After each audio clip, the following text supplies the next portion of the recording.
Hi, I'm Elizabeth Cohen, and I'm the Senior Medical Correspondent at CNN. I'm also the mother of four, a four-time preeclampsia survivor and mother of two preemie babies. Now, here at the March of Dimes, we're doing a three-part series about what you need to know about pregnancy. It's a big topic. This is the second of the three parts. We're going to talk about putting moms first, and then we're going to have a post-pregnancy episode. So for all of this, be sure to visit itstartswithmom.org to catch up on everything, all three episodes. So let's get started, because no matter what today brings, it starts with mom.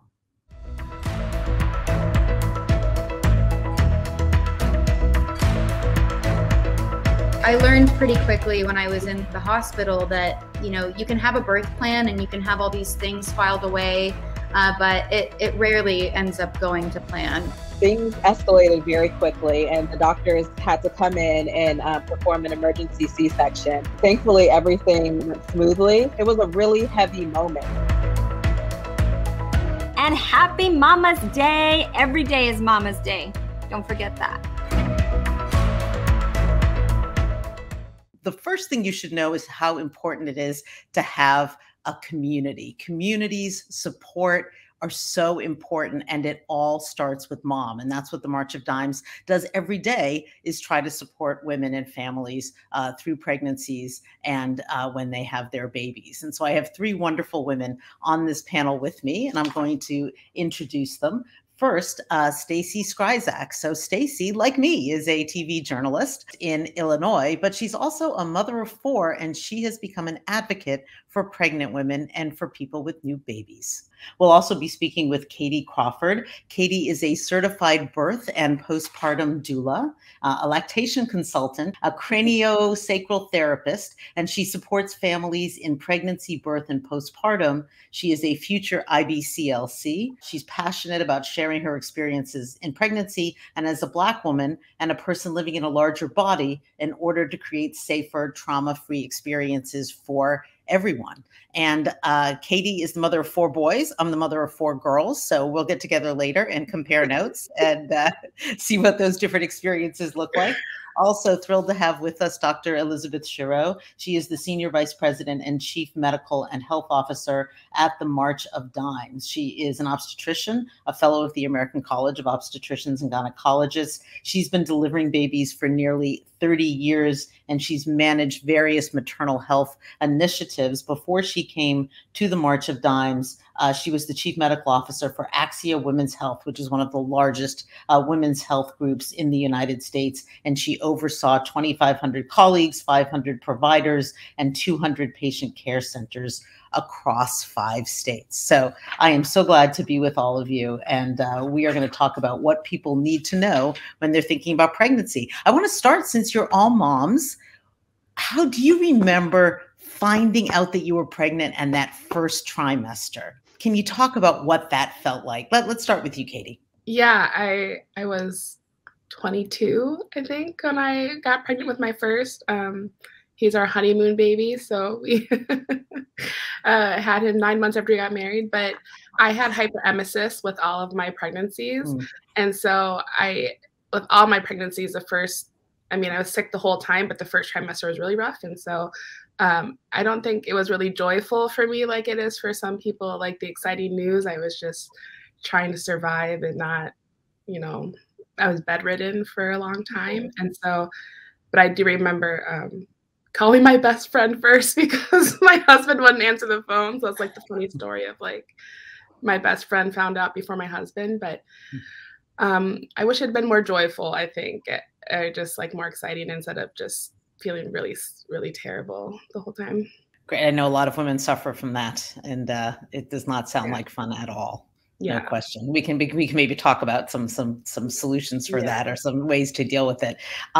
So Stacey, how about you in your first trimester of your first pregnancy? Other than being pregnant with multiples, I felt fantastic. We went through years of infertility. So we knew that I was having trouble having children. So our only option was in vitro fertilization. So that was our option. We went with it, my husband and I, and we're very optimistic people. So we just knew it was going to work, and it did, but even more than we thought. We were expecting 2 identical girls and a boy. So it was the excitement, elation, but also that kind of panic of, oh my gosh, we thought maybe twins, maybe one and done, and life is good. And here we were expecting triplets. So it was a high risk pregnancy right off the bat. So we knew it was going to be tough, but I felt great, other than having to give myself progesterone shots, or actually my husband, and doing extra precaution during that early trimester. I was glowing. I loved it. And it was just finally a dream come true, because I'm one of those people that I always knew I was meant to be a mother, and it finally happened. It just took years to do that. The 2 different stories, right? From vomiting and feeling miserable to a total elation. I've seen many patients myself early in pregnancy. I think for me, it was really around, oh my gosh, as I opened up, the refrigerator, sort of looked in and said, oh, now I really have to be thinking about what I'm eating and consuming, making sure I was taking my folic acid. Certainly had waves of nausea. I did not, I remember seeing patients in between thinking, okay, am I going to vomit? Or am I not going to vomit?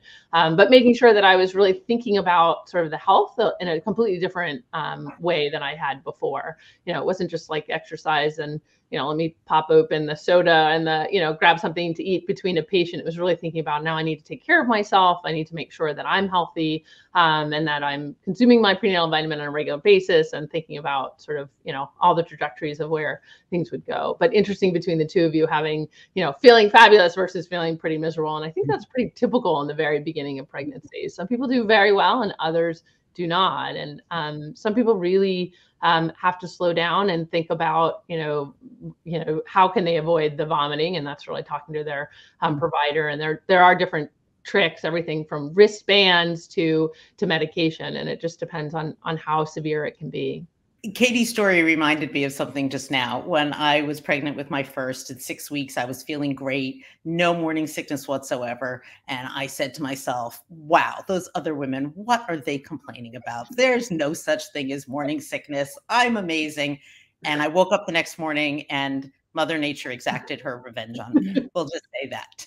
So one thing I learned from my first trimester is never judge other mothers, because you will, you will. And not every pregnancy is the same, right? Yes. So you may have one pregnancy where you're actually vomiting like crazy, and the next one you're fine, and you're like, why is this happening?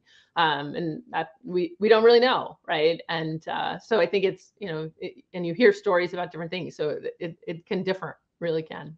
I also think I had our triplets were born. I was 33 years old, and our surprise bonus rainbow baby was 6 years later. So I was going on 40, and it was a big change being pregnant almost 40, or geriatric pregnancy, compared to being 33 and being in the more prime of my health than now. Kaytee, what do you hear from your clients, their concerns sort of just before they get pregnant or early on in their pregnancies? What do you hear them expressing concern about? With my clients, it's usually, the risk of miscarriage, I think, is the biggest worry in that early on trimester if I'm working with them. So it's a lot of, on my part, maybe comforting and counseling, we don't know. I can't promise that everything is obviously going to be okay, but just being able to talk through those fears with them. And sometimes it's better to voice them out loud instead of keeping them inside. And I'm really big on stats. So okay, now we're 7 weeks. Now the percentage is this. Now we're 8 weeks. The percentage is this. And just keep going up, and reminding them to, because we don't want high cortisol levels. That doesn't help anything. So really trying to breathe, relax, just focus on taking care of themselves in that early on first trimester, for sure.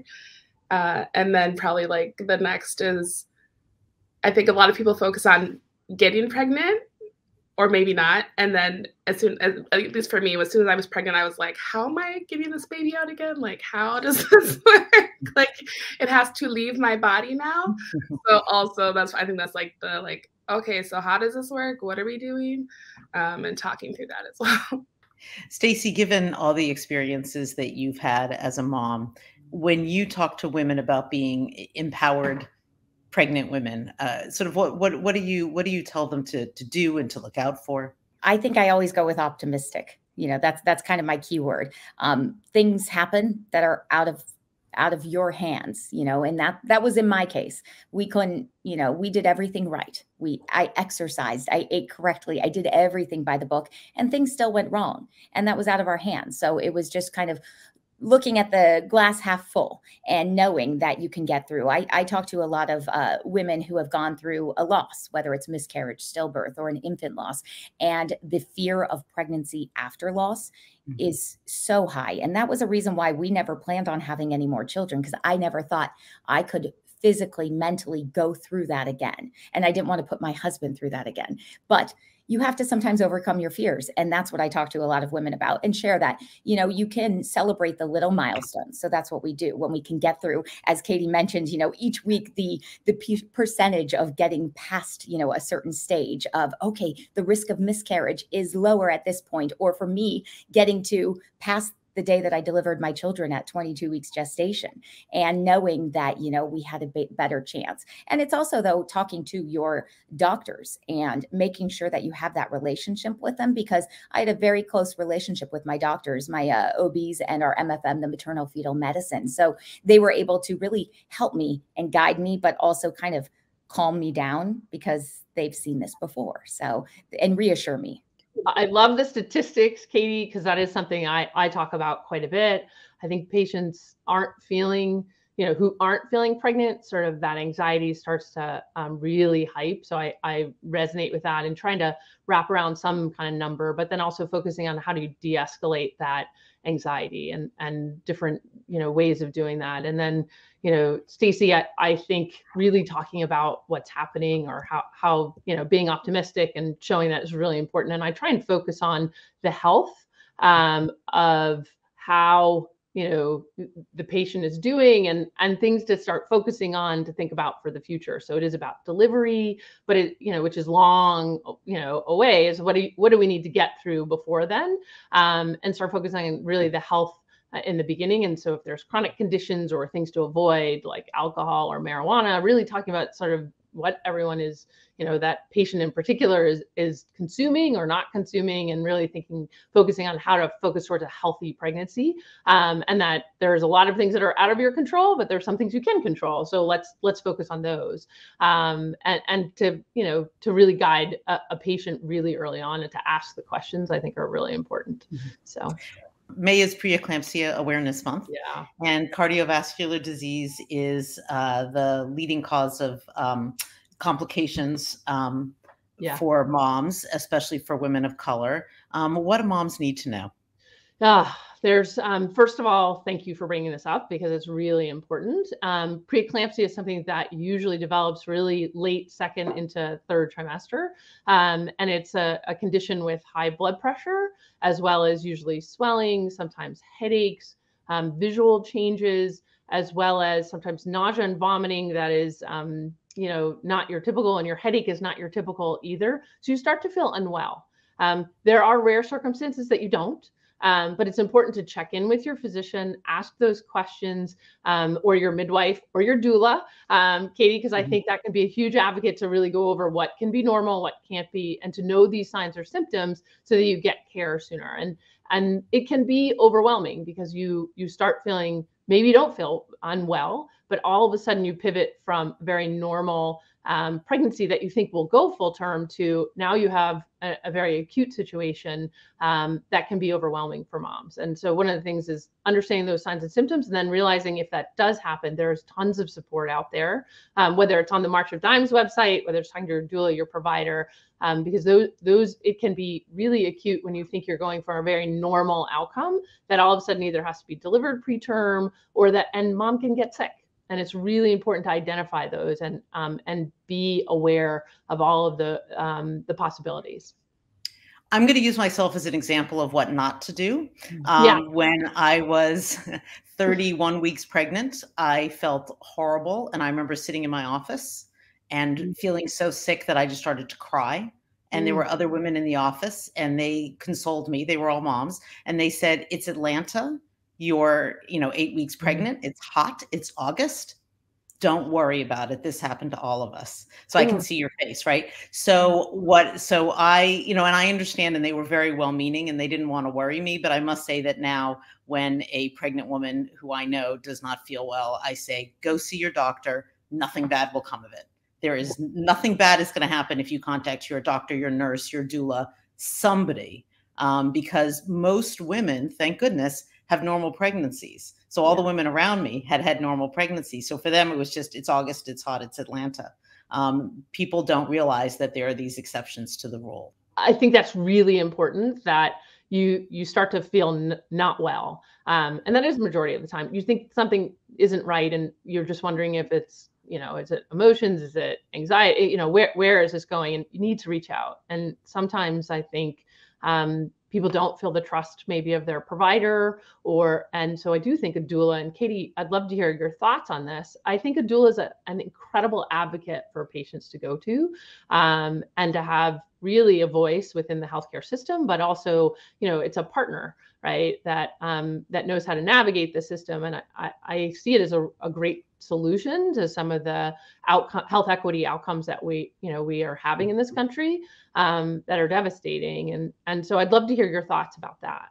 Sometimes we see things that the providers don't see, or like you said, trust is a big thing.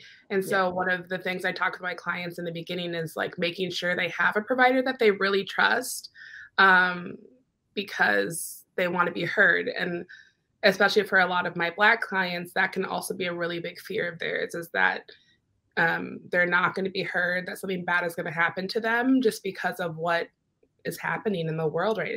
Especially the US right now with Black maternal health is not good. And so sometimes if we have our prenatals, I might see something and say, hey, did you talk to your provider about that? Like, I'm always able to come to prenatals with you if you don't feel comfortable going by yourself.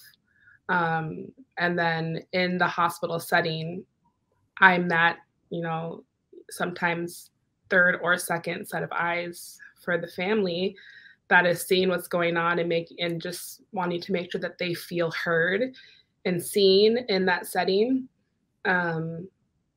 Because a lot of the time they don't. And then they come to me for their second child and I hear about all the things that went wrong with the first. And it's really heartbreaking. And I've experienced that myself in one of my labors and deliveries. And so that's why I became a doula, because I didn't want other Black families to go through what I went through, just feeling like I was just there. Kaytee, when you're preparing patients for birth, do you prepare your Black patients differently than you prepare your white patients? Can you talk to us about that? Yes, I 100% prepare my Black clients differently than I prepare my white clients, especially if they want more of like a hands-off birth, or if they're like a single mom or a mixed race couple, that's even different. I've had some outrageous comments and things said to my clients, my Black clients. I err on the side of giving them the power to say what they want and do, but I've had to step in and, like, this is not okay, or like, y'all cannot treat my client this way.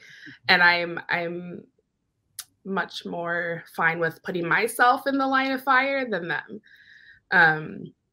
But yes, I definitely prepare my Black clients differently. And we talk about what, a big part of it is like where they're going to have their baby also. Like, I know in Minnesota, I know what hospitals are going to treat them better. I know what hospitals are not going to treat them as well. So making sure that we set the scene as well as we can,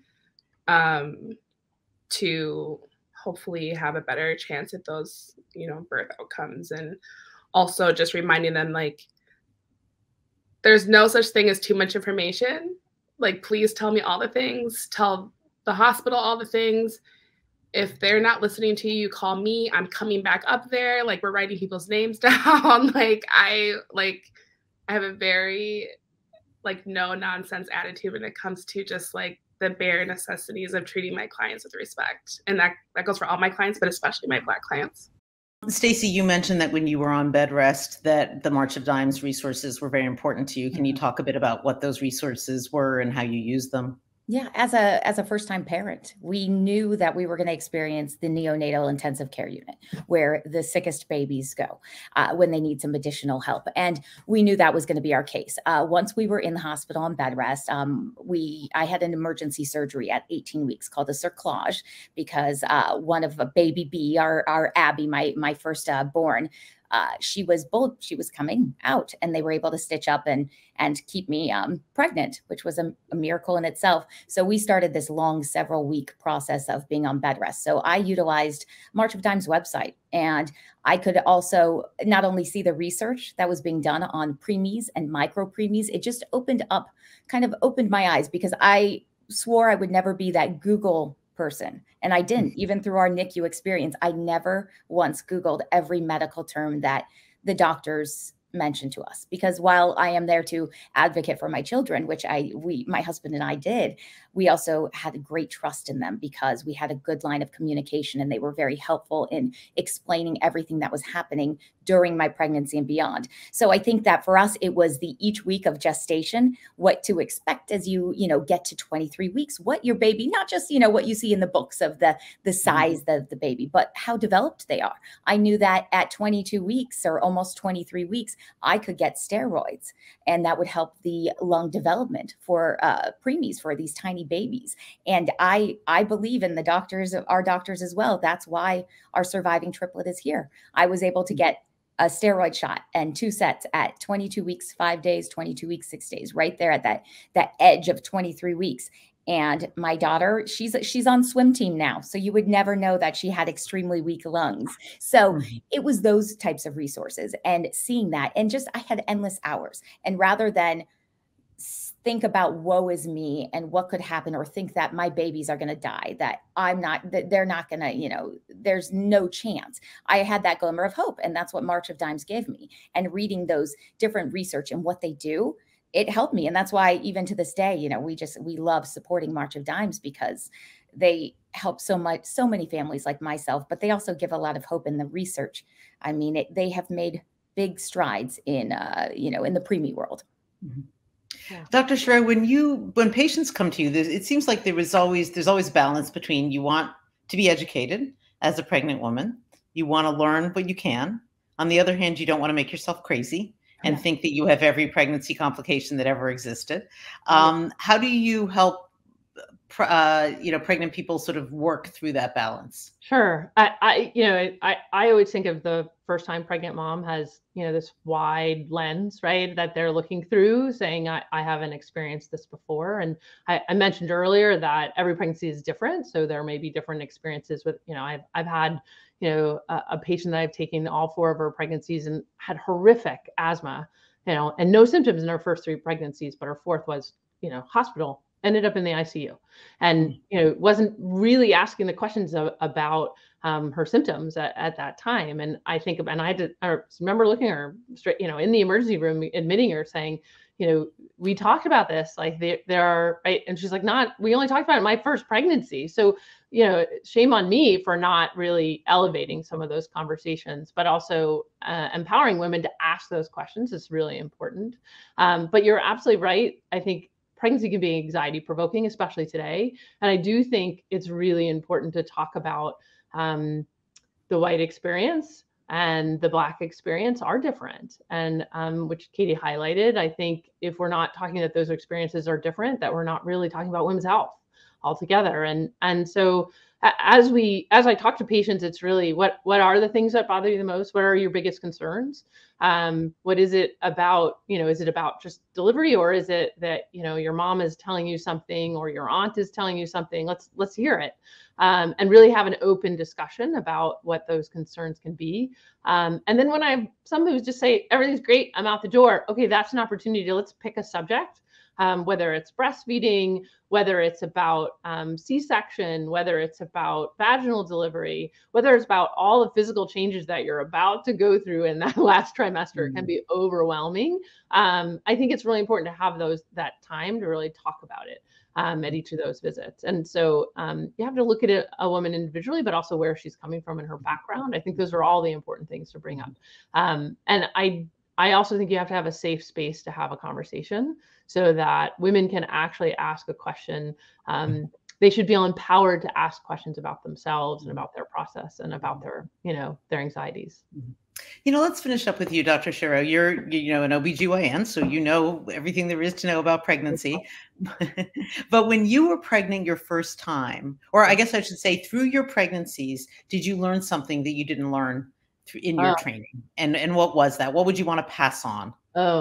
I learned a lot, actually. I mean, I would say, I joke about this all the time when I would see patients and, after they delivered, I said, after having a coconut through the vagina, it's a really big different experience on, I used to say to women, you're going to be fine. Your bottom will be fine and all heal. It doesn't hurt that bad. And then I had two, actually. So that was a different conversation, right? It was no longer like, you're going to heal fine. I was like, holy cow, can you believe you now feel your bottom like that? I mean, it just it's like, is it a cigarette burn? What happened there? So I think grounding myself in that, I too had preeclampsia. I had preeclampsia twice and feel really lucky. I actually had it at exactly the same time, the same date, 37 in one day. So I was thrilled that I made it to that one day, but I was in denial. I was out, like my husband will always joke, I was out washing the car with my first and I was swelling like you wouldn't believe. I was living in Birmingham, Alabama, and I thought it was the heat, and I'm a provider. And then when I had a huge vision change, I finally said something might be wrong. And it was bad. And, luckily had a very healthy son who's now 20, but he'll be 20 this weekend. But, and I feel really lucky, but I also feel like I didn't say the things, maybe being stubborn as a physician, maybe thinking, oh, this will be okay, or maybe this isn't really happening to me. I think it's empowering yourself to have that voice to say something. And I'm glad I went in and got seen and got taken care of, and all ended up just fine, but it could have turned really bad. I even seeing the numbers in my blood pressure, I was still in denial. So, so really important. I think 1 in 8 women end up with some kind of hypertension or cardiovascular event during their pregnancy, like out of all admissions to the hospital, 1 in 8 has one of these. So realize it's possible it could be you. I think those are the big things. I think clinically, I learned a lot and how to communicate with patients better by going through the process of birth. But I would say the other part of it is to really, to say it could be you, and it's important to get educated and to really understand what's happening. Well, thank you all so much. This was really terrific. I wish I could have heard the 4 of us before I got pregnant, but a lot of wonderful information and spirit here. So thank you all so much. Thank you. Thank you.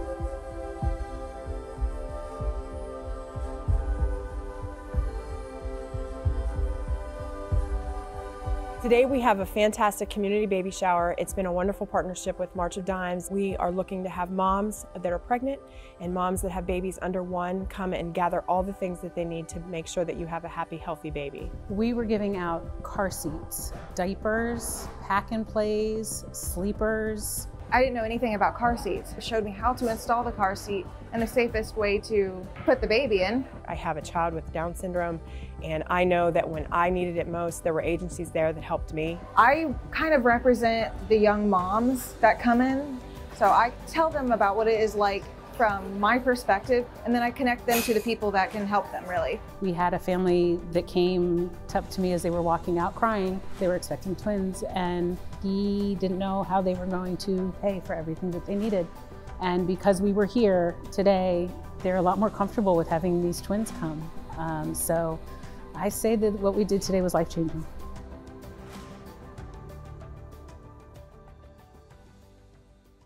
It Starts With Mom is a great resource for moms as well as for the entire family to help your way through pregnancy and beyond, because there's so much that we feel we need to know, but it's impossible to know everything. And that's why we need to lean on each other. And as you know, it starts with mom.